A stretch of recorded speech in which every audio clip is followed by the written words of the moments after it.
بسم اللہ الرحمن الرحیم۔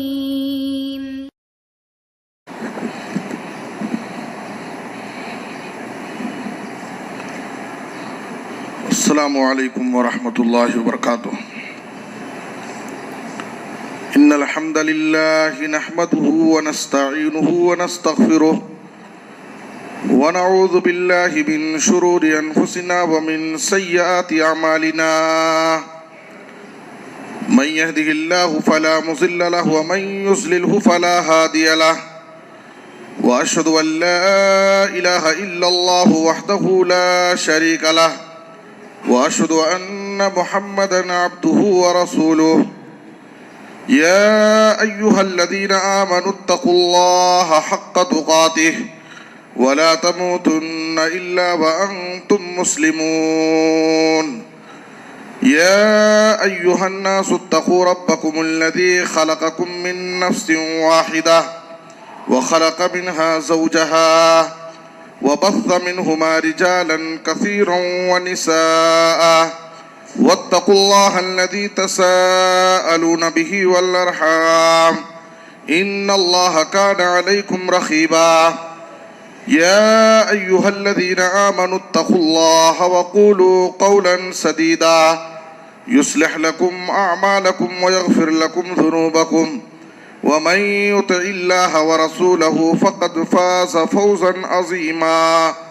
أما بعد فإن خير الحديث كتاب الله، وأحسن الهدي هدي محمد صلى الله عليه وسلم، وشر الأمور محدثاتها وكل محدثة بدعة وكل بدعة ضلالة وكل ضلالة في النار۔ أعوذ بالله من الشيطان الرجيم، بسم الله الرحمن الرحيم۔ انما اموالكم واولادكم فتنة والله عنده اجر عظيم۔ وقال النبي صلى الله عليه وسلم ان لكل امة فتنة وفتنة امتي المال، رواه الترمذي۔ سبحانك لا علم لنا الا ما علمتنا انك انت العليم الحكيم۔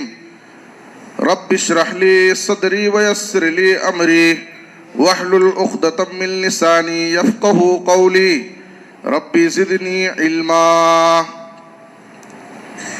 ہر قسم کی حمد و ثنا، تعریف و ستائش، بڑائی اور بزرگی، عظمت و کبریائی صرف اللہ رب العالمین کے لیے لائق اور زیبا ہے۔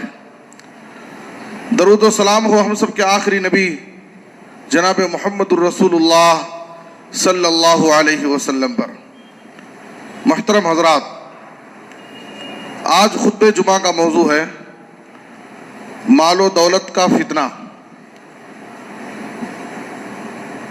مال کے دو پہلو ہیں، ایک مثبت اور دوسرے منفی، ایک خیر ہے اور ایک شر ہے، ایک فائدہ مند ہے اور ایک نقصان دہ ہے۔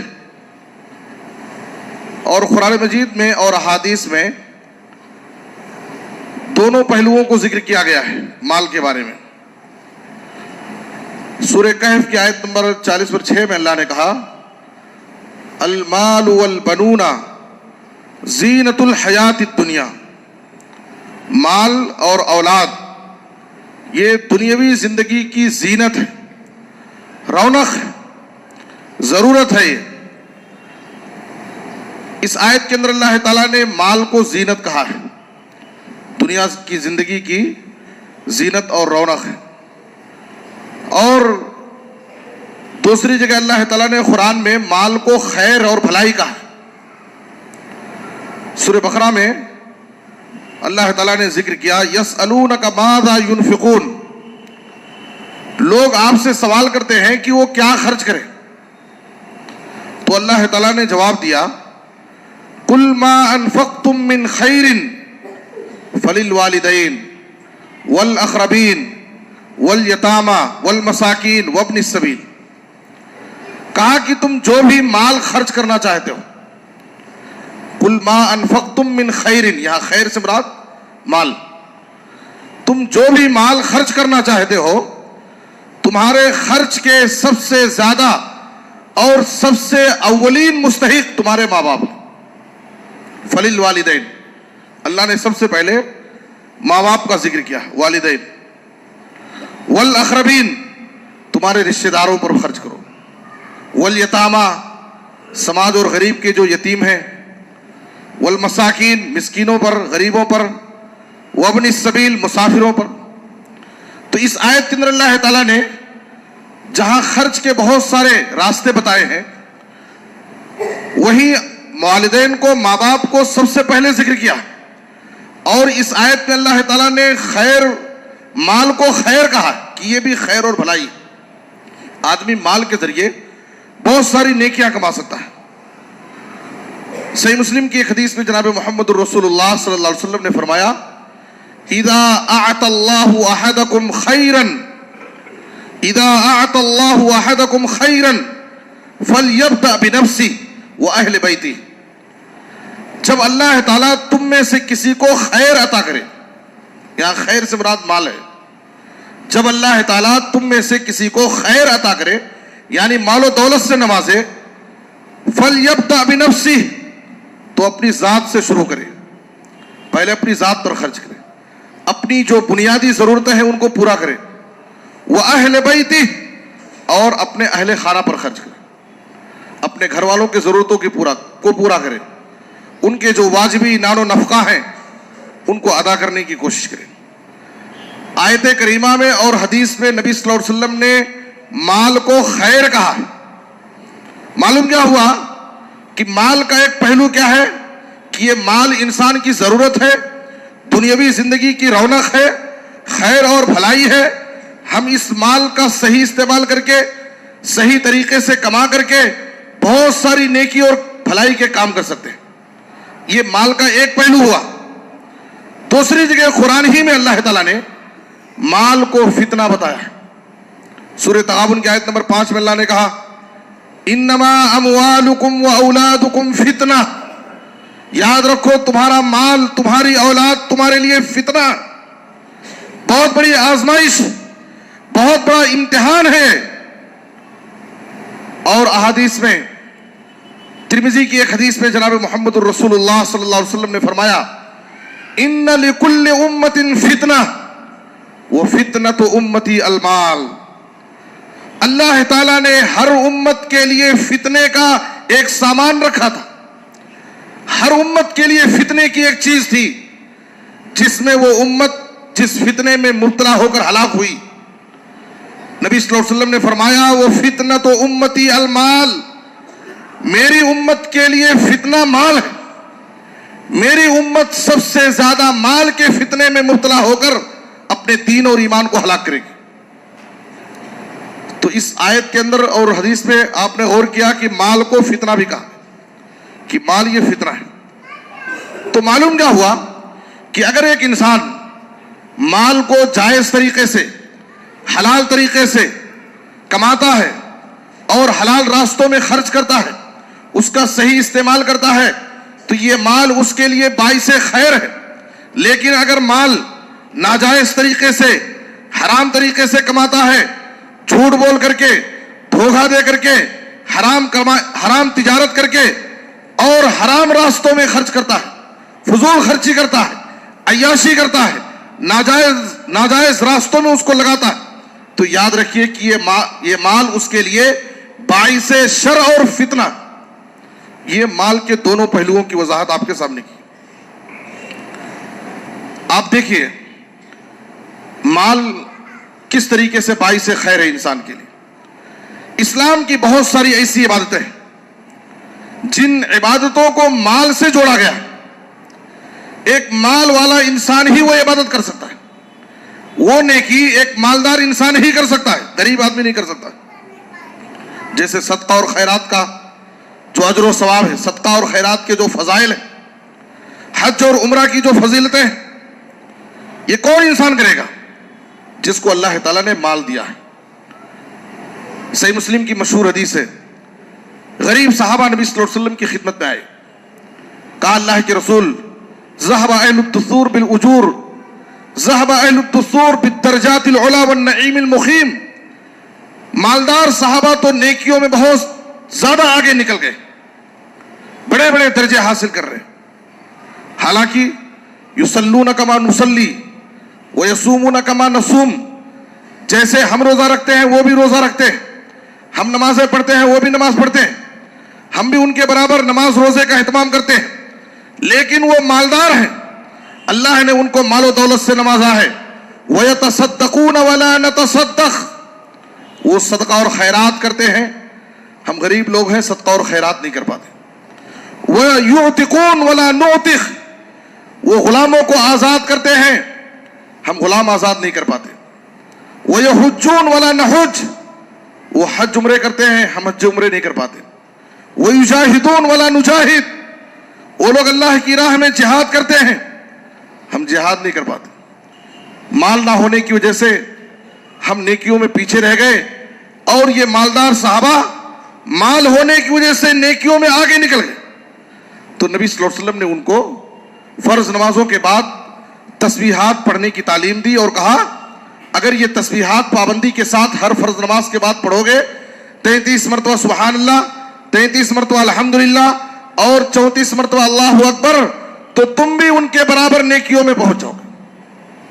معلوم کیا ہوا کہ ایک انسان بہت ساری نیکیاں مال کے ذریعے کماتا ہے، مال رہے گا تبھی جا کر کے وہ نیکی کر سکتا ہے. تو انسان کی زندگی مال کی ضرورت ہے، دنیا کی زندگی کو گزارنے کے لیے بھی اور نیکیاں کمانے کے لیے بھی. صدقہ جاریہ کا ثواب، انسان دنیا سے چلا جائے لیکن اس کے نام اعمال میں اس کے مرنے کے بعد بھی ثواب کا سلسلہ جاری رہے. کیسے کرے گا؟ جب اس کے پاس مال رہے گا. مسجد کی تعمیر کر دی، مسجد بنانے میں حصہ لیا، کوئی رفاہی کام کر دیا جس سے لوگ فائدہ اٹھاتے رہیں گے. مر جائے گا، دنیا سے چلا جائے گا، لیکن اس کے نام اعمال میں اجر و ثواب جاری رہے گا. یہ صدقہ جاریہ کا ثواب حاصل کرنے کے لیے مال کی ضرورت ہے. صحیح مسلم کی حدیث ہے، جناب محمد الرسول اللہ صلی اللہ علیہ وسلم نے فرمایا اذا مات الانسان انقطع عنه عمله الا من ثلاثه الا من صدقة جاریہ او علم ينتفع به او ولد صالح يدعو له. تو صدقہ جاریہ کا ثواب حاصل کرنے کے لیے مال کی ضرورت ہے. آئیے ہم آپ کے سامنے چند اسلاف کرام کی زندگیوں کا حوالہ دیں جنہوں نے عبادت کرنے کے ساتھ، نماز روزے کی پابندی کرنے کے ساتھ محنت سے مال کمایا، تجارت کی، کاروبار کیا اور اس مال کا صحیح استعمال کیا. بڑے بڑے صحابہ، عبد الرحمن بن عوف. میں یہ بات اس لیے بتانا چاہتا ہوں، بہت سارے لوگوں کی یہ غلط فہمی رہتی ہے کہ مال فتنہ ہے، مال فتنہ ہے. یقیناً فتنہ ہے، ہم ابھی اس پہلو پر آئیں گے. لیکن مال انسان کی ضرورت بھی ہے. مال کے ذریعے انسان بہت سارا نیکی اور بہت سارے اجر و ثواب کما سکتا ہے. بڑے بڑے صحابہ جو عبادت میں، زہد و تقوی میں بڑے اعلیٰ مقام پر تھے، لیکن انہوں نے مال کے ذریعے، بہت بڑے بڑے مالدار صحابی بھی، عبد الرحمن بن عوف رضی اللہ تعالیٰ عنہ ایک بڑے مالدار تاجر صحابی، انہوں نے اپنی موت کے وقت وصیت کی ہر بدری صحابی کو 400 دینار دیں. وصیت ہر بدری صحابی کو جو بدر میں شریک ہوئے 400 دینار میری طرف سے دیں. البدایہ والنہایہ میں ہے کہ اس وقت بدری صحابہ 100 کی تعداد میں زندہ تھے. 100 بدری صحابہ. موجودہ حساب سے اگر ان کے اس وصیت کے مال کا اندازہ لگایا جائے تو 40 کروڑ بنتے ہیں. 40 کروڑ جو انہوں نے اپنی موت کے وقت بدری صحابہ کے لیے صرف وصیت کی تھی. یہ ان کا پورا مال نہیں ہے 40 کروڑ، یہ ان کی وصیت کا مال ہے. اور آپ کو معلوم ہونا چاہیے کہ وصیت آدمی صرف 1/3 کی کرتا ہے، اپنے پورے مال میں سے صرف 1/3 حصہ کرتا ہے، اور کرنا اس کے لیے جائز. 1/3 مال. یہ عبد الرحمن بن عوف رضی اللہ تعالیٰ عنہ کی پراپرٹی ہے، صرف وصیت کی ایک مثال. زبیر رضی اللہ تعالیٰ عنہ انتقال کرتے ہیں. ان کی وفات کے بعد ان کی ایک بیوی کو وراثت میں، بیوی کو، اور بھی بہت سارے وارثین ہیں، ان کی ایک بیوی کو وراثت میں ان کی طرف سے اپنے شوہر کے مال میں سے 12 لاکھ دینار و درہم ملے، 12 لاکھ، اور ان کے پاس 4 بیویاں تھیں. ان کی کل آمدنی کا تخمینہ لگایا جائے اگر موجودہ حساب سے تو 5 کروڑ 2 لاکھ بنتے ہیں. آپ اور بھی فرمائیے، صحابہ کرام جو ایمان، زہد و تقوی کی جن کی مثالیں دی جاتی ہیں، لیکن انہوں نے تجارت کی، کاروبار کیا، مال جمایا اور اس مال کو اللہ کے راستے میں خرچ کیا. جہاں اپنی ضرورتیں پورا کی، اپنے بیوی بچوں پر خرچ کیا، وہی اس مال کے ذریعے نیکی اور بھلائی کے بہت سارے کام کیے. نوجوانوں کے لیے اس میں بہت بڑی نصیحت اور پیغام ہے. وہ نوجوان جو بے روزگاری میں مبتلا ہیں، کام دھندا نہیں کرتے، تجارت اور کاروبار نہیں کرتے، محنت سے جی چراتے ہیں، والدین کے لیے، بھائیوں کے لیے بوجھ بنے رہتے، والدین کی پراپرٹی پہ زندگی گزارنے کو اپنی زندگی کا بہت بڑا سرمایہ سمجھتے. ان کی پوری فکر ماں باپ کی پراپرٹی کو ہضم کرنے کی فکر ہوتی. اللہ نے طاقت دی، اللہ نے صلاحیت دی، آپ کمائیے مال. صحابہ کرام جہاں عبادت کرتے تھے، نیکیاں کرتے تھے، نماز روزے کی پابندی کرتے تھے، اللہ کی راہ میں جہاد کرتے تھے، وہی محنت کر کے، مزدوری کر کے، تجارت کر کے، کاروبار کر کے مال کماتے تھے اور اس مال کا صحیح استعمال کرتے تھے. حضرت عثمان بن عفان رضی اللہ عنہ ایک بڑے سخیم صحابی، صرف جنگ تبوک کے موقع پر انہوں نے جو مال خرچ کیا، ایک جنگ میں 100 گھوڑے انہوں نے دیے، 100 گھوڑے اللہ کی راہ میں، ساز و سامان کے ساتھ 900 اونٹ دیے، 900 اونٹ، اور 5.5 کلو سونا انہوں نے خرچ کیا صرف غزوہ تبوک کے موقع پر. ایک جنگ میں 29.5 کلو چاندی انہوں نے دیا غزوہ تبوک کے موقع پر. آپ غور فرمائیے، 1000 دینار سونے کے سکے لا کر کے ترمذی کی حدیث میں ہیں، نبی صلی اللہ علیہ وسلم کے دامن میں رکھ دیے. آپ صلی اللہ علیہ وسلم سونے کے ان سکوں کو اپنے ہاتھ میں رکھ کر کے ان کو گھماتے پھراتے، گنتے جاتے اور کہتے ما ضر عثمان ما عمل بعد اليوم مرتين.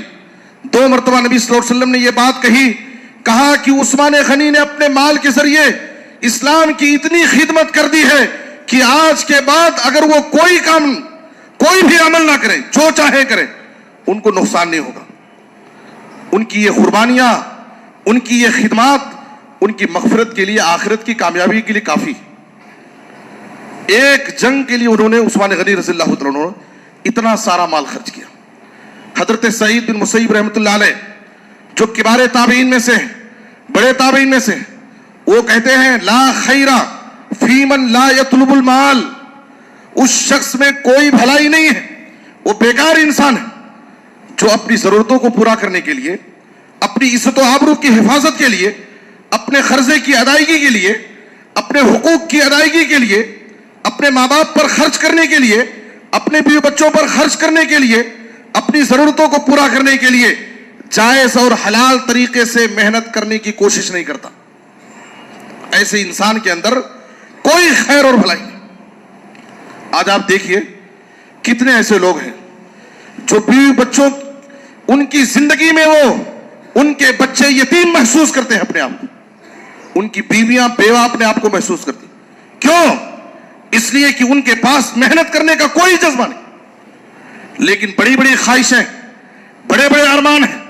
زندگی گزارنے کا طریقہ ان کا دیکھیے، ان کی لائف سٹائل آپ دیکھیں گے، وقت کے بڑے مالدار نظر آتے ہیں، حالانکہ قرضوں کے بوجھ تلے ان کی زندگیاں دبی ہوئی، پہاڑ کے برابر قرض ان کی زندگیوں میں ہے، لیکن پھر بھی ان کو غیرت اور شرم نہیں آتی. بیویوں کی زندگیاں پریشان، بچے شرمندگی کی زندگی گزار رہے ہیں، گھٹ گھٹ کے رو رہے ہیں، لیکن ہے کہ اس کو شرم نہیں آتی اور اپنے بیوی بچوں کی ضرورتوں کو پورا کرنے کے لیے محنت اور مزدوری نہیں کرتے. سعید بن مسیب رحمۃ اللہ علیہ نے کہا لا خیر فی من لا یطلب المال. جو شخص اپنی ضرورتوں کو پورا کرنے کے لیے مال کماتا نہیں ہے، محنت کوشش نہیں کرتا ہے، ایسے شخص میں کوئی بھلائی نہیں. سفیان بن عیینہ رحمۃ اللہ علیہ فرماتے ہیں لیس من حب الدنیا ان تطلب منہ ما یصلحک. دنیا کی محبت یہ نہیں ہے، کوئی شخص اس کو دنیا کی محبت نہ سمجھے کہ یہ شخص دنیا کا بڑا حریص اور لالچی ہے اگر کوئی شخص اپنی ضرورتوں کو پورا کرنے کے لیے مال جمع کرتا ہے، مال کماتا ہے، تجارت کرتا ہے، کاروبار کرتا ہے، کوشش کرتا ہے. اگر کوئی شخص اپنے مسائل کو حل کرنے کے لیے، اپنی ضرورتوں کو پورا کرنے کے لیے مال کماتا ہے، محنت کرتا ہے، تو اس کو دنیا کی محبت اور مال کی ہرس نہیں کہا جائے، اس لیے کہ اس کی ضرورتیں، اس کی زندگی میں اس کے ساتھ مسائل ہیں. سفیان ثوری رحمۃ اللہ علیہ، وقت کے ایک بڑے محدث، آج سے 12 صدی پہلے انہوں نے کہا تھا، آج کے دور میں تو اس کی اور زیادہ ضرورت پڑ گئی. 12 صدی پہلے سفیان ثوری رحمۃ اللہ علیہ نے کہا تھا، المال فی زماننا ھذا صلاح المومنین. آج کے اس زمانے میں مومنوں کے لیے، اہل ایمان کے لیے مال کی ضرورت، یہ مال مومنوں کے لیے ہتھیار ہے.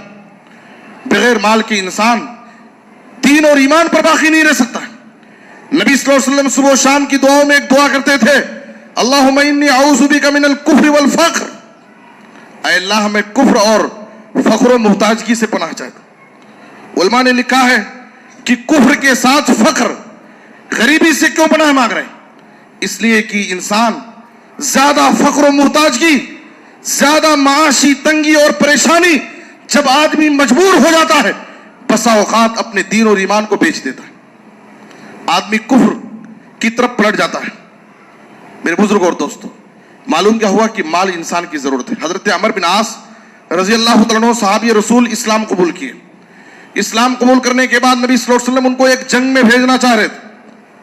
کہا کہ اس جنگ میں جاؤ، جنگ فتح ہوگی تو تم کو مال غنیمت ملے گا، تم اس سے فائدہ اٹھانا. عمر بن عاص رضی اللہ تعالیٰ عنہ نے کہا، اللہ کے رسول، میں اسلام کی محبت میں، دین کی محبت میں اسلام قبول کیا ہوں، مال کی محبت میں اسلام قبول نہیں کیا ہوں کہ میں مال کماؤں. تو اس وقت عمر بن عاص رضی اللہ تعالیٰ عنہ سے نبی صلی اللہ علیہ وسلم نے کہا، نعم المال الصالح للمرء الصالح. اگر جائز اور حلال طریقے سے کمایا ہوا مال کسی اچھے نیک انسان کے ہاتھ میں مل جائے تو کیا ہی اچھا. جائز اور حلال طریقے سے کمایا ہوا مال کوئی نیک انسان اگر پا جائے تو کیا ہی اچھا. وہ اس مال کے ذریعے بہت ساری نیکیاں کما سکتا ہے، اسلام کی بڑی بڑی خدمت کر سکتا ہے. اس لیے مال بھی انسان کی ضرورت ہے. جیسے دنیاوی ضرورت ہے، ویسے انسان آخرت بنانے کے لیے، نیکیاں کمانے کے لیے، بہت ساری عبادتیں کرنے کے لیے اس کو مال کی ضرورت ہے. اسی لیے قرآن مجید میں باقاعدہ جائز اور حلال طریقے سے مال کمانے کے لیے کسب حلال کی ترغیب دلائی گئی. فَإِذَا خُزِيَتِ الصَّلَاةُ فَانْتَشِرُوا فِي الْأَرْضِ وَابْتَغُوا مِنْ فَضْلِ اللَّهِ. جب نماز سے فارغ ہو جاؤ، اللہ کی زمین میں پھیل جاؤ اور اللہ کی روزی تلاش کرو، محنت کرو. اور اچھے سچے امانت دار تاجروں کی بڑی فضیلتیں بیان کی گئی. اچھے سچے امانت دار تاجر کل قیامت کے دن نبیوں اور صدیقین اور شہداء کے ساتھ ہوں گے، ان کا اتنا بڑا مقام ہے. تو یہ مال و دولت کا ایک پہلو ہے. ہمیں اسلام کی یہ تعلیم ہے کہ ہم مال کمائیں، محنت کریں، کاروبار کریں، تجارت کریں، جائز اور حلال طریقے سے کمائیں اور اس کا صحیح استعمال کریں، اس مال کو اپنے لیے باعث خیر بنائیں. لیکن ایک بات یاد رکھیں کہ مال کی محبت انسان کے دل میں فطری طور پر ڈال دی گئی ہے. مال کی محبت انسان کے دل میں فطری ہے. قرآن مجید میں سورہ فجر میں اللہ نے فرمایا، وَتُحِبُّونَ الْمَالَ حُبًّا جَمًّا، تم مال سے بہت زیادہ بے انتہا محبت کرتے ہو. میرا کمایا ہوا مال ہے، میں نے اس کے پیچھے دن رات محنت کی ہے. آدمی کو اس مال سے محبت ہوتی ہے. قرآن میں اللہ فرما رہا، سورہ عادیات میں اللہ کہتا ہے، وَإِنَّهُ لِحُبِّ الْخَيْرِ لَشَدِيدٌ. یہاں بھی اللہ تعالیٰ نے مال کو خیر کہا، وَإِنَّهُ لِحُبِّ الْخَيْرِ لَشَدِيدٌ. مال کی محبت انسان کے دل میں بڑی سخت ہوتی ہے. نبی صلی اللہ علیہ وسلم نے کہا مال کی محبت انسان کے دل میں کیسی ہوتی ہے. صحیح بخاری کی حدیث ہے، لو کان لابن آدم وادیان من مال لابتغى ثالثا ولا يملأ جوف ابن آدم الا التراب ويتوب الله على من تاب. بعض روایتوں میں مال ہے اور بعض روایتوں میں ذهب کا لفظ ہے. اگر کسی انسان کو ایک وادی مال یا ایک وادی بھر کر کے سونا مل جائے، اگر ایک انسان کو ایک 2 وادی بھر کر کے مال یا سونا مل جائے لبتغا ثالثا تو تیسری وادی کی خواہش کرے گا. اس کی آرزویں بھرنے والی نہیں ہے, اس کی خواہشیں پوری ہونے والی نہیں ہے. 2 مکمل ہوا تو تیسرے کی خواہش کرے گا. اس طریقے سے زندگی بھر آرزویں کرتا جائے گا یہاں تک کہ اس کی موت ہو جائے گی, خبر میں دفنا دیا جائے گا, اس کی ساری آرزویں ختم ہو جائیں. تو خبر میں جانے تک انسان مال کی تمنا کرتا رہے گا. آپ صلی اللہ علیہ وسلم نے کہا, صحیح مسلم کی حدیث ہے, 2 چیزوں کی محبت, قلب الشیخ شاب علی حب اثنتین, حب العیش والمال.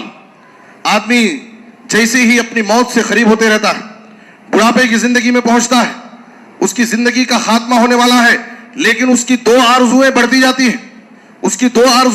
ہیں. حب العیش, زیادہ لمبی عمر, دنیا میں زیادہ جینے کی محبت, خواہش. والمال, اور مال کی محبت. ابھی 2 پراپرٹی بنایا ہے, تیسرے کی خواہش کرے گا. 4 گھر لکھایا ہے, 5ویں گھر لکھانے کی خواہش کرے گا. جیسے جیسے وہ موت کے قریب پہنچ رہا ہے, اس کی بڑھاپے کی زندگی ختم ہو رہی ہے, اس کی آرزویں, اس کی تمنائیں, اس کی خواہشیں اور بڑھتی جائیں. یہ نبی صلی اللہ علیہ وسلم کا فرمان ہے. میرے بزرگوں اور دوستوں, معلوم یہ ہوا کہ انسان کے دل میں مال کی محبت فطری طور پر ڈال دی گئی. لیکن ایک مومن کا کردار کیا ہونا چاہیے؟ ایک مومن مال و دولت کو اپنی زندگی کی ضرورت سمجھتا ہے. ایک مومن مال و دولت کو اپنی زندگی کی ضرورت سمجھتا ہے, وہ اپنی زندگی کا اسے مقصد نہیں سمجھتا. دونوں میں فرق ہے. ایک مومن انسان مال و دولت کو اپنی زندگی کی ضرورت سمجھتا ہے, وہ اسے اپنی زندگی کا مقصد نہیں بناتا. ضرورت الگ ہے, مقصد الگ ہے. ہماری زندگی کا مقصد تو اللہ کی عبادت, ہماری زندگی کا مقصد یہ دنیا نہیں ہے. ایک مومن کی نظر ہمیشہ آخرت پر ہوتی, ایک مومن ہمیشہ آخرت کی فکر کرتا, وہ دنیا کے پیچھے نہیں بھاگتا. مال و دولت ہماری زندگی کی ضرورت ہے, ہماری زندگی کا مقصد نہیں ہے. اس بات کو ہمیں سمجھنے کی ضرورت ہے. اور جو شخص مال و دولت کو اپنی زندگی کا مقصد بنا لیتا ہے اور مقصد بنا کر کے اللہ کے ذکر سے, اللہ کی عبادت سے, نماز روزے کی پابندی سے, آخرت کی فکر سے غافل ہو جاتا ہے, تو یاد رکھیے کہ اصل خسارہ اور نقصان اٹھانے والا انسان ہوئی. قرآن مجید میں سورہ منافقون میں اللہ نے فرمایا, یا ایھا الذین آمنوا لا تلہکم اموالکم ولا اولادکم عن ذکر اللہ ومن یفعل ذلک فاولئک هم الخاسرون. اے ایمان والو, تمہارے مال اور تمہاری اولاد تمہیں اللہ کے ذکر سے غافل نہ کرے. مال کی محبت میں آ کر کے, مال کے پیچھے پڑ کر کے, اولاد کے پیچھے پڑ کر کے تم اللہ کے ذکر سے, آخرت سے غافل نہ ہو. اگر کوئی ایسا کیا, مال کو اپنی زندگی کا مقصد بنا کر کے اس کے پیچھے لگ کر کے آخرت سے غافل ہو گیا, اللہ کے ذکر سے غافل ہو گیا, تو اللہ نے وعید سنائی, فاولئک هم الخاسرون. اصل خسارہ اور نقصان اٹھانے والے یہی لوگ. سورہ تکاثر پڑھیے, اللہ کیا فرماتا ہے, الہاکم التکاثر حتی زرتم المقابر کلا سوف تعلمون ثم کلا سوف تعلمون.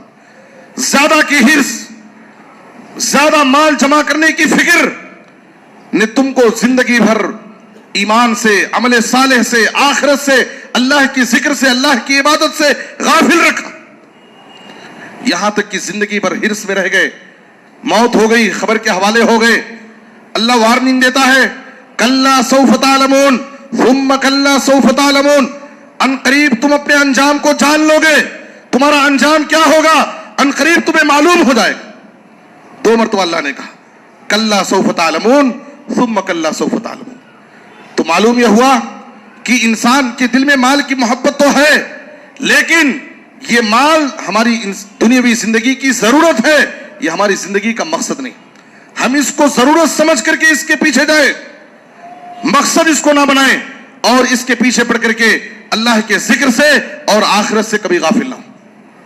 ورنہ یاد رکھیں, جو لوگ مال کے حرص و لالچ میں مبتلا ہیں اور مال کے پیچھے پڑ کر کے, دنیا کے پیچھے پڑ کر کے اللہ کے ذکر سے غافل ہوتے ہیں, یہ مال و دولت کی حرص و لالچ, دنیا کی بے پناہ محبت, یاد رکھیں دنیا میں بھی ہمارے لیے تباہی ہے, ہماری زندگی کے چین و سکون کو غارت کرنے والی ہے, اور آخرت میں بھی ہمارے لیے بربادی.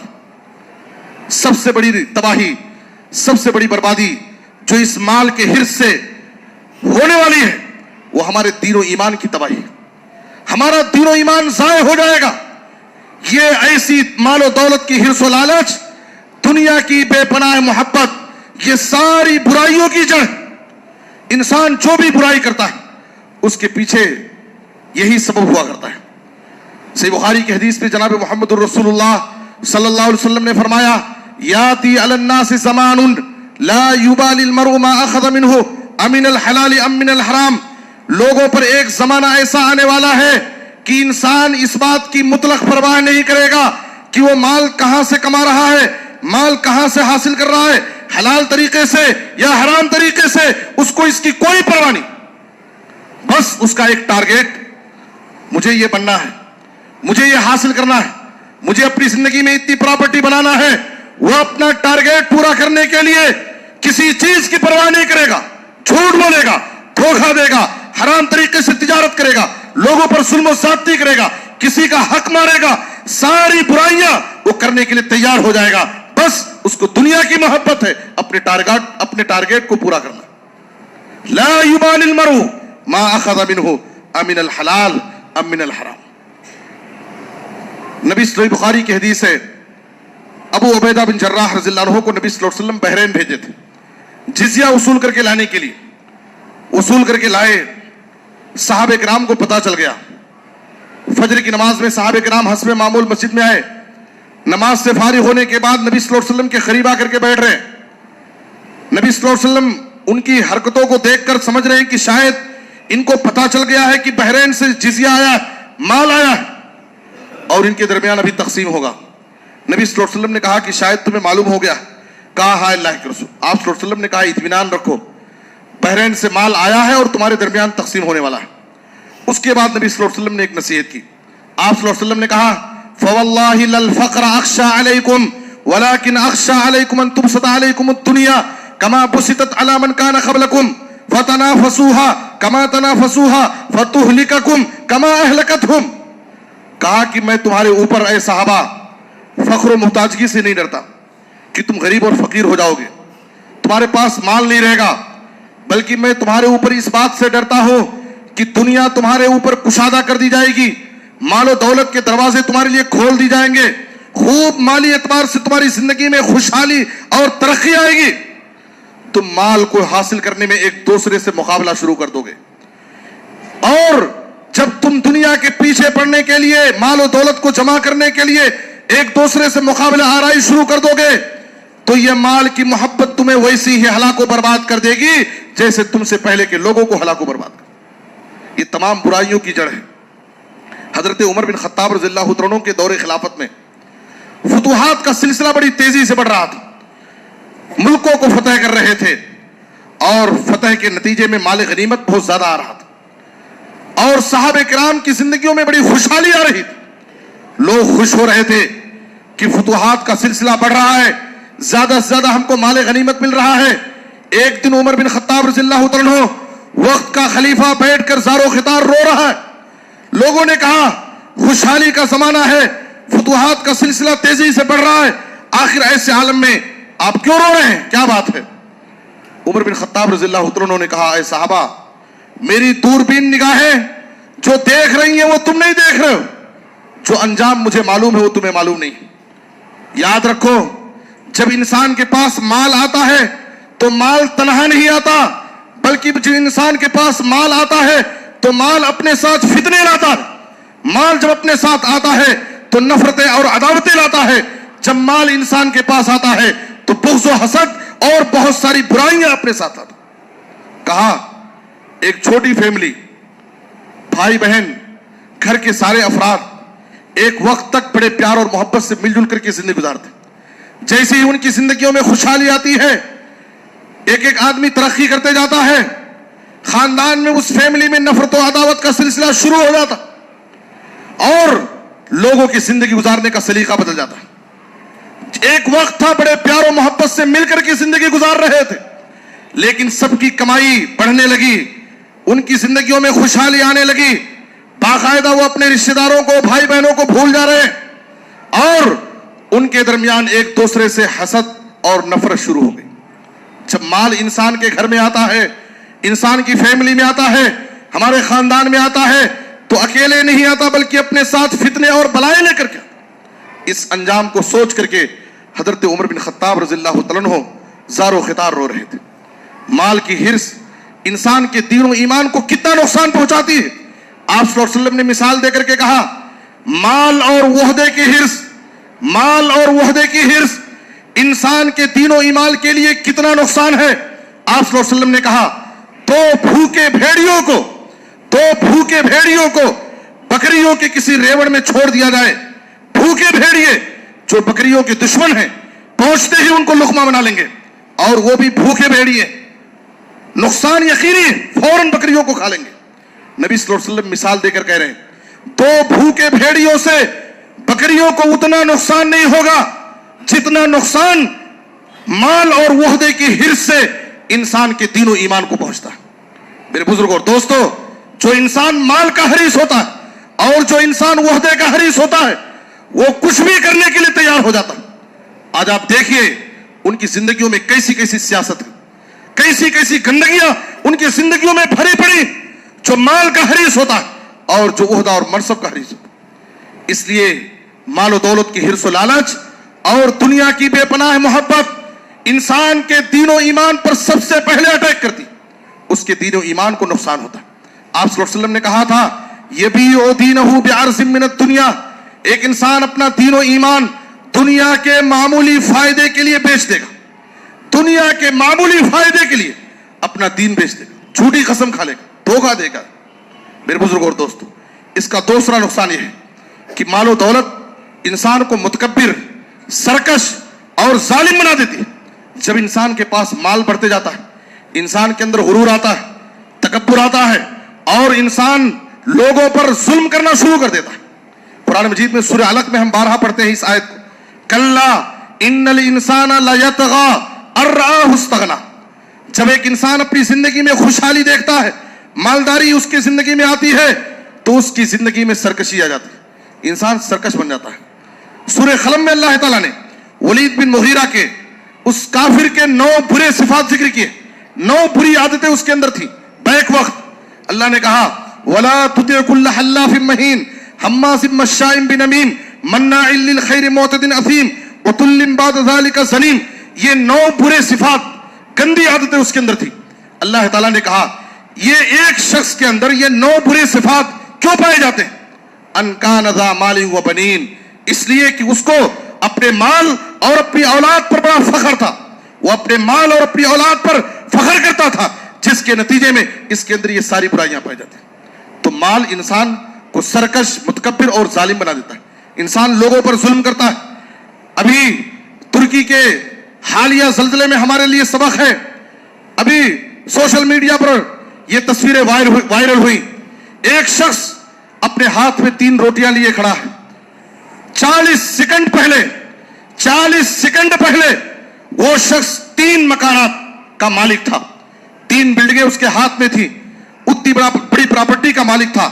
40 سیکنڈ پہلے جس کے پاس 3 بڑے بڑے مکانات تھے، 40 سیکنڈ کے زلزلے کے بعد اس کے ہاتھ میں 3 روٹیاں لیے کھڑا تھا، اور وہ بھی کسی دوسرے انسان کی دی ہوئی تھی.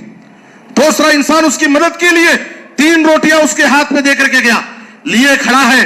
افسوس کرتا ہے کہ 40 سیکنڈ پہلے میں 3 گھروں کا مالک تھا، اتنی بڑی جائیداد میرے پاس تھی.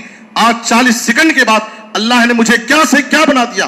آج کھانے کے لیے میں ترس رہا ہوں، دوسرے لوگ میری مدد کر کے جا رہے ہیں، میرے ہاتھ میں 3 مکان کی جگہ 3 روٹیاں. میرے بزرگوں اور دوستوں، ایک ترکی شہری کہتا ہے، زلزلے کے سبق میں ایک ترکی شہری کہتا ہے کہ زلزلے سے 3 دن پہلے میرے مالک مکان نے میرے مکان کے کرائے میں اضافہ کر دیا، اور وہ اتنا کرایہ مجھے بھرنے کی طاقت نہیں تھی. مجبور کر کے اس نے میرے مکان کو چھڑا دیا اور مجھے نکال دیا مکان سے. 3 دن کے بعد جب زلزلہ آیا، وہ بلڈنگ تہس نہس ہو گئی، زمین بوس ہو گئی. ہم لوگ ایک خیمے میں پناہ لیے ہوئے تھے، اور اس خیمے میں وہ میرا مالک مکان بھی آرام کر رہا تھا. مجبور اور معذور تھا، میں اپنے اس مالک مکان کی خدمت کر رہا تھا. اس نے آنسو بہاتے ہوئے کہا کہ میں نے اس بندے کو 3 دن پہلے اب میں اس کے گھر کے کرائے کو بڑھا کر کے اس پر ظلم کیا, اس کو گھر چھڑایا. آج ہم دونوں ایک جگہ ایک خیمے میں بے سہارا مجبور بیٹھے ہوئے ہیں. اس نے کہا کاش کی میرے پاس وہ بلڈنگ آج ہوتی تو آج وہ بلڈنگ میں تیرے نام کر دیتا تھا, لیکن وہ بلڈنگ میرے ہاتھ سے چلی گئی. میرے بزرگوں اور دوستوں, اللہ کے ہاتھ میں, اللہ کی قدرت میں سب کچھ ہے. وقت کے بڑے سے بڑے مالدار اور رئیس انسان کو سیکنڈوں میں, منٹوں میں اللہ تعالیٰ وقت کا بھکاری اور غریب بنانے پر قادر ہے. اس لیے اپنے مال پر, اپنی طاقت پر, اپنے صحت پر اور اپنے وعدوں پر ناز مت کرو, فخر مت کرو. اتارنے والا, چڑھانے والا, عزت دینے والا, ذلیل کرنے والا اللہ تعالیٰ ہے. ہر چیز کا مالک اللہ ہے, ساری چیزیں اللہ کے ہاتھ میں. اور مال و دولت کی یہ حرص و لالچ, دنیا کی بے پناہ محبت بیوی بچوں کو بھی نافرمان اور مغرور بنا دیتی ہے. دنیا کی محبت, لالوں اور مال و دولت کی حرص و لالچ, اس کا اثر بیوی بچوں پر پڑتا ہے. وہ آپ دیکھیے کتنی ایسی عورتیں ہیں, کتنی ایسی عورتیں ہیں جن کی نظر اپنے شوہروں کے صرف مال پر ہوتی ہے, صرف مال پر رہتی. جب تک شوہر کے پاس مال ہے, جب تک شوہر کے پاس کمائی ہے, جب تک شوہر کے پاس صحت اور طاقت ہے, اس کے ساتھ بڑے پیار اور محبت سے خوشگوار طریقے سے زندگی گزاریں گی. جیسی ہی مال, جیسی ہی شوہر کمزور ہو گیا, تجارت میں لاس ہو گیا, نقصان ہو گیا, پریشان ہو گیا, شوہر کا ساتھ چھوڑ دیں گی. عورت کی محبت شوہر کے مال پر پڑی, مال کا اثر عورتوں پر پڑتا ہے, بچوں پر پڑتا ہے. آج کتنے بچے ایسے ہیں جو اپنے باپ کی پراپرٹی پر نظر جمائے ہوئے ہیں. باپ مرے کہ اپنے باپ کی پراپرٹی سے میں عیش زندگی بھر کروں. میرے بزرگوں اور دوستوں, کہنے والے نے کہا کیا ذرا سی طبیعت خراب ہوئی میری, ذرا سی طبیعت خراب ہوئی میری, میرے بچے وکیل بلا لائے طبیب سے پہلے. باپ بیمار پڑتا ہے, باپ کو ہارٹ اٹیک ہوتا ہے, بیمار پڑتا ہے, بچے ڈاکٹر بلانے سے پہلے لائر بلا کر کے لاتے ہیں اس باپ کی چھوڑی ہوئی پراپرٹی کو سیٹل کرنے کے لیے. بچے باپ کی موجودگی میں اس باپ کا مال, کمایا ہوا مال اس کے لیے اس کی نظروں کے سامنے فتنہ بن جاتا ہے, اور اس کی نظروں کے سامنے وہ مال اس کے لیے فتنہ بن جاتا ہے. باپ کمایا ہوا مال پراپرٹی چھوڑ کر جاتا ہے اور اس کے بچے اس کے کمائے ہوئے مال میں عیاشی کرتے ہیں اور گناہوں میں زندگی گزارتے ہیں. ان کو نیک توفیق نہیں ہوتی کہ اپنے باپ, جس کی بہت ساری قربانیاں ہیں, جو ماں باپ اپنی اولاد کے لیے اپنا سب کچھ قربان کر دیتے ہیں, ان کے پیچھے اپنا دکھ درد سب کچھ برداشت کرتے ہیں. باپ دھوپ میں چلتا ہے, گھر میں ماں چولہے پر جلتی ہے, تب جا کر کے کسی گھر میں ایک اولاد پنپتی ہے اور ایک اولاد کی پرورش ہوتی ہے. لیکن یہ اولاد ماں باپ کی قربانیوں اور ان کے احسانات کو سمجھنے والی نہیں, ان کی نظر ہمیشہ اور ماں باپ کی پراپرٹی پر لگی رہتی. میرے بزرگوں اور دوستوں, اس میں ماں باپ کا بھی بہت بڑا قصور ہے. ماں باپ نے اپنی زندگی بھر صرف بچوں کو بنانے کی فکر کی, صرف بچوں کے لیے پراپرٹی بنانے کی فکر کی, لیکن بچوں کو بنانے کی فکر نہیں کی. اس لیے میں جاتے جاتے اس خطبے کے آغاز میں آپ سے ایک نصیحت کرتا ہوں ماں باپ کو کہ بچوں کو زیادہ بنانے کی فکر کرو, بچوں کو زیادہ بنانے کی فکر کرو, بچوں کے لیے زیادہ بنانے کی فکر مت کرو. میں یہ بھی نہیں دعوت دے رہا ہوں کہ آپ اپنے بچوں کو غریب اور فقیر بنا کر کے جائیے. نبی صلی اللہ علیہ وسلم نے سعد بن ابی وقاص رضی اللہ عنہ سے کہا تھا, انک ان تذر ورثتک اغنیاء خیر لهم من ان تذرهم عالة يتکففون الناس. تم اپنے بچوں کو, اپنے وارثین کو خوشحال چھوڑ کر کے جاؤ, یہ بہتر ہے اس بات سے کہ تم ان کو غریب اور فقیر بنا کر کے جاؤ. لیکن اپنے بھی بچوں کے لیے ہم اتنا بھی نہ بنیں, اپنے بھی بچوں کے لیے ہم اتنا زیادہ ان کے پیچھے نہ پڑیں کہ ہم اپنی آخرت کو برباد کر دیں. آج ہمیں یہ فکر ہوتی ہے میں نے اپنے بھی بچوں کے لیے کیا بنایا, میرے پاس کیا پراپرٹی ہے. ہر ایک انسان یہ سوال کیوں نہیں کرتا کہ میں نے اپنی آخرت کے لیے کیا بنایا. ہم نے یہ بنایا, ہم نے وہ بنایا, ہم نے یہ بنایا, لیکن ہم نے اپنی آخرت کے لیے کیا بنایا. بیوی بچے. قرآن مجید میں سورہ حاقہ میں اللہ تعالیٰ فرماتا ہے, ما اغنا عنی مالیہ ہلک عنی سلطانیہ. قیامت کے دن انسان افسوس کرے گا جس بیوی بچے کے پیچھے پڑ کر کے میں نے اپنی آخرت برباد. میں جھوٹ بولتا تھا, نمازیں چھوڑ دیتا تھا, روزوں کی قضا کرتا تھا, جائز ناجائز کی تمیز نہیں کرتا تھا. آج میرے بیوی بچے مجھے کام نہیں آ رہے, خبر کے حوالے مجھے تنے تنہا چھوڑ کر چلے گئے. آج میری زندگی کی نیکیاں مجھے کام آنے والی. انسان افسوس کرے گا لیکن اس وقت افسوس کرنے سے کوئی فائدہ نہیں. انسان مر جاتا ہے, اس کی اولاد, اس کی نافرمان اولاد, اس کی باغی اولاد اس باپ کی پراپرٹی پر عیش کرتی ہے. اور کتنے ایسی فیملیاں اور گھرانے ہیں, خاندان, باپ کما کر چلا گیا, بنا کر چلا گیا, لیکن اس نافرمان باغی اولاد کو اس باپ کے چھوڑے ہوئے مال سے فائدہ اٹھانے کی بھی توفیق نہیں مل رہی. اتنے اختلافات بچوں میں, اتنے اختلافات کی بیٹا ایک بھائی اپنے بھائی کے خلاف کورٹ میں لکھائے ہوئے, معاملہ پوری پراپرٹی کورٹ میں چل رہا. جب تک کورٹ کا فیصلہ نہیں ہوگا بچے اس پراپرٹی سے فائدہ نہیں اٹھا سکتے. میرے بزرگ اور دوستو, یہ نافرمان اولاد, یہ باغی اولاد, یہ بیوی بچوں میں جو نافرمانی اور بغاوت کا رجحان پیدا ہوتا ہے, کیوں ہوتا؟ تیرے ہونٹوں پہ زمانے کی برائی کیسی, ایک قطرے کی سمندر سے لڑائی کیسی, اپنی بگڑی ہوئی اولاد پہ رونے والے. خود ذرا سوچ کھلائی تھی کمائی کیسی. اللہ سے دعا ہے کہ اللہ تعالی ہمیں صحیح طریقے سے, جائز اور حلال طریقے سے مال کمانے کی توفیق عطا فرمائے اور اپنے مال کو جائز اور حلال راستوں میں خرچ کرنے کی توفیق عطا فرمائے. اللہ تعالی ہمارے مال کو ہمارے لیے باعث خیر بنائے اور باعث فتنہ نہ بنائے. اللہ سے دعا ہے کہ اللہ تعالی ہمیں کتاب و سنت پر عمل کرنے کی توفیق دے. جو مقروض ہیں انہیں ادائیگی قرض کی کوئی آسان سبیل پیدا فرما. جو بیمار ہیں اللہ ان کو شفائے عاجل کامل عطا فرما. جو پریشان حال ہیں ان کی پریشانیوں کو دور فرما. اے اللہ تو ہمیں کتاب و سنت پر عمل کرنے کی توفیق دے. ہر قسم کے حادثات سے, بلاؤں, آفتوں, بیماریوں, پریشانیوں سے محفوظ فرما. جب خاتمہ ہو تو خاتمہ بالخیر, قلب توحید پر وفات دے. آمین. تقبل یا رب العالمین. وصلی اللہ علی نبینا محمد وآلہ وصحبہ اجمعین. بارک اللہ لنا ولکم فی القرآن العظیم ونفعنی وإیاکم بالآیات والذکر الحکیم. انہ تعالی جواد کریم ملک بر رؤوف الرحیم.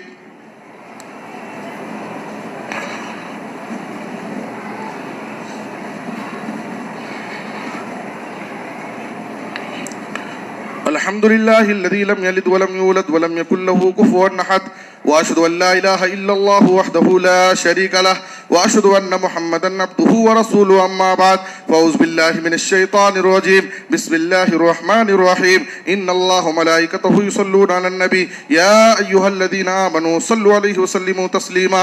اللهم صل على محمد وعلى آل محمد كما صليت على إبراهيم وعلى آل إبراهيم إنك حميد مجيد. اللهم بارك على محمد وعلى آل محمد كما باركت على إبراهيم وعلى آل إبراهيم إنك حميد مجيد. أقول لكم ما تسمعون وأستغفر الله لي ولكم ولسائر المسلمين من كل ذنب فاستغفروه إنه هو الغفور الرحيم. سبحان ربك رب العزة عما يصفون وسلام على المرسلين والحمد لله رب العالمين.